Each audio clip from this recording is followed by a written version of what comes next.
હાલો છોકરા, મધર્સ બ્લોકમાં બા તરફથી સુધાબેન મહેતા તરફથી. સુધાબેન મહેતા એટલે ટૂંકમાં જીસી મહેતાની વાઇફ છું. તો એના તરફથી બધાને યાદી અને મારા બધા સબસ્ક્રાઈબરને બા તરફથી આશીર્વાદ. છોકરાઓ, આજે હું બેઠા ભાત બનાવવાની છું. એટલે આ બેઠા ભાતને ગરમ પાણીમાં, આ ગરમ પાણી છે, ગરમ પાણીમાં 3 પાણીએ ધોયા છે અને બેઠા ભાત મૂકું છું.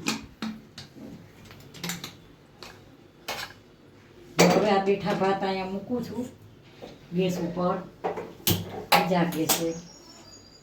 હા, જો અહીંયા બેઠા ભાત મૂકી દીધા અહીંયા. હવે અહીંયા હું છે ને શાક વઘારું છું, વટાણા બટેકાનું. જો હમણાં અહીંયા વઘારું. છોકરા, હવે આજે તો હું રસોઈ બનાવું છું, ટૂંકમાં જેટલું થાય એટલું બનાવીશ. પણ અમે હવે છે ને હમણાં થોડાક લગભગ 10 તારીખ સુધી કદાચ નથી, અમે 10 તારીખ સુધી જામનગરમાં નથી. કારણ કે અમદાવાદ અમે કાલ સવારે વહેલા નીકળી છે. કાલ વહેલા સવારે ગાડીમાં અમદાવાદ નીકળી છે. પછી ત્યાંથી અમે પ્રસંગ પતાવીને સારંગપુરને એ બાજુ જવાના છીએ, સારંગપુરને બધે. એટલે લગભગ પ્રસંગ પતાવીને સારંગપુરની બાજુ જાશું ને પછી બીજી જગ્યાએ જવાના છીએ. એટલે લગભગ અમે 10 તારીખ સુધી જામનગરમાં નથી. જોઈએ હવે, એટલે એવી રીતે ગોઠવ્યું છે. તો હમણાં મારે બ્લોગ નહીં બને, એટલે હું આજે મેં કીધું આટલી કપડાં ધોયા. એક મારું બાબુ છે ને નવડાવ્યું માથાબોર. અને હવે અત્યારે હું શાક ને ભાત બનાવું છું હાઈ ક્લાસ. અને આ કાચું જો બનાવ્યું છે સરસ, જારી હાઈ ક્લાસ. હવે હું આ બનાવી નાખું, કાચું બનાવીશ એનું સરસ.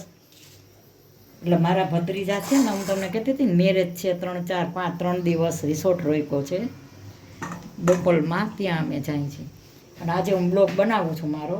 તો જો હવે અમે લોહી મૂક્યું છે ને એમાં હું તેલ મૂકું છું.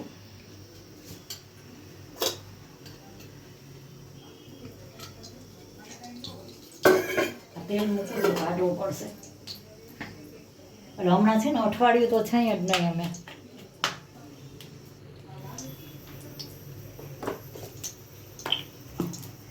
જેવા તેલ મૂકી દીધું છે, મગફળીનું તેલ છે. અહીંયા મેં ભાત મૂકી દીધા છે.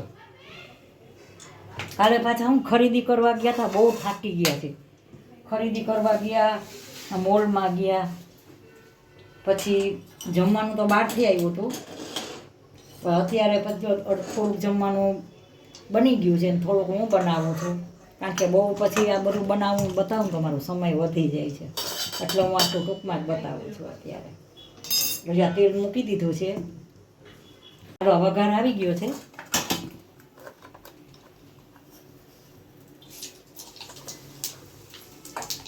અમે રાઈ નાખી છે.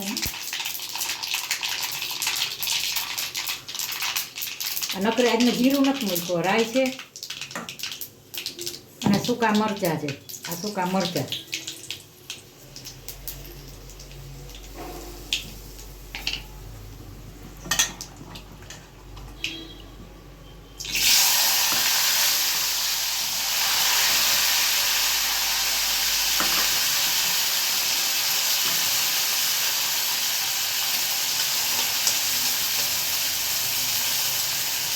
સરસ વઘાર આવ્યો એટલા. હવે આમાં હું છે ને થોડુંક પાણી નાખીશ.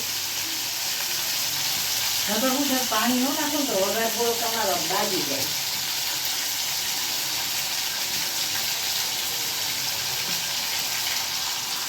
જો આ પાણી નાખ્યું. હવે હું મસાલા કરવા એટલા છે. આ મીઠું નાખી દીધું, હળદર,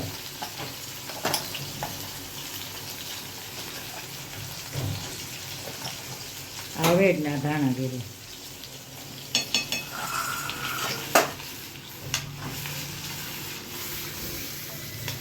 જો હવે આ શાકને છે ને હું ચડવા દઈશ. બહુ સરસ શાક થયું છે. હવે આમાં ટમેટા અને કોથમરીની થોડુંક ચડી જાય ને પછી નાખીશ. ત્યાં લગવાને બનવા દઈશ. ટમેટા અને કોથમરી બે બાકી જે બતાવીશ. હાલો, જો આ શાક બની ગયું છે.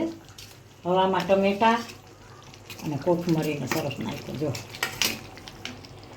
હવે આ શાક હાઈ ક્લાસ બની ગયું છે. આમાં મેં સાકર નથી નાખી. એક બાબુ અમારું છે ને બહુ સરસ શાક બન્યું છે. વરામાંથી કેવું પ્રસંગમાં બને એવો જ ખાસ બનાવ્યું છે. પ્રસંગમાં બને ને એવો. હું પછી ને આમાં હું સર્વ કરીને હમણાં દેખાડું છું. અને આ બેઠા ભાત, જ્યાં બેઠા ભાતે બની ગયા છે. આ એક ગ્લાસ ઠરવા રાખ્યા છે ને આ શાક બની ગયું છે. અને આ કાચું, તો કાચામાં મસાલો કરીને બતાવું છું. જો આ મીઠું નાખ્યું મેં, અને ધાણા જીરું. હવે આને હું ચમચીથી મિક્સ કરી નાખીશ. આ કાચું તૈયાર છે અને આ તૈયાર છે. હમણાં હું સર્વ કરીને બતાવું. જો સરસ શાક બની ગયું છે. આવું બનાવો. મેં કુકરમાં નથી બનાવ્યું, લુયામાં જ બનાવ્યું છે. જો કુકરમાં તો બેઠા ભાત બને છે. આજે શાક ને ભાત, કારણ કે શોપિંગમાં ગયા હતા ને થાકી ગયા છે બહુ જ. હજી પાછું થોડુંક બહાર જવાનું છે. હવે આ સર્વ કરીને હમણાં બતાવું. જો આજે હું આ શાક બહુ સરસ, મેં કુકરમાં કર્યું જ નથી, મેં લોહીયામાં કર્યું છે. પણ આમાં તમે છે ને સાકર મેં નથી નાખી. એટલે અમારો એક બાબુ છે ને એમ કે સાકર વગરનું ખાય છે, સાકરવાળું નથી ખાતું. હાલો જમવા. જો બધાય શાક ને ભાત બહુ ફાઇન બન્યા છે. અને આ જો કાચું બનાવ્યું છે, બાઈએ કાચું કર્યું સરસ.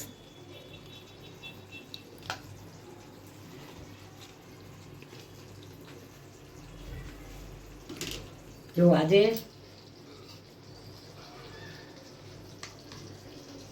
જો છોકરા, આજે મેં ટૂંકમાં બનાવ્યું છે. મેં ઉતાવળે છે, થોડુંક પેકિંગ કરવાનું છે બધું. 10 દિવસ બહાર જાય છે ને એનું. તો આજે મેં જો આ કાચું અને આ છાશ, આ લાલ મરચાંની ચટણી, આ ભાત, બેઠા ભાત કર્યા છે. અને આ શાક બહુ ફાઇન બન્યું છે. જમવા હાલો બધાય. તો આ મારી રસોઈ આજે કેવી લાગી? સારી લાગી હોય તો લાઈક કરજો, શેર કરજો, કોમેન્ટ કરજો, સબસ્ક્રાઈબ કરજો. અને હમણાં કદાચ મારો વિડીયો ન આવે ને તો હમણાં કદાચ હું નહીં હોઉં, એટલે મારો વિડીયો નહીં આવે. બાકી તો હું આ વિડીયો ચાલુ જ રાખીશ. મારી તબિયત જ્યાં લગી સારી રહેશે ને ત્યાં લગી મને ગમે છે. અને મારો એમાં સમય જાય છે. અને રસોઈ બધાને સરસ જમવા મળે છે. એથી વિશેષ બીજું ઘરના માટે શું હોય? તો સબસ્ક્રાઈબ જરૂર કરજો. બાય બચ્ચો.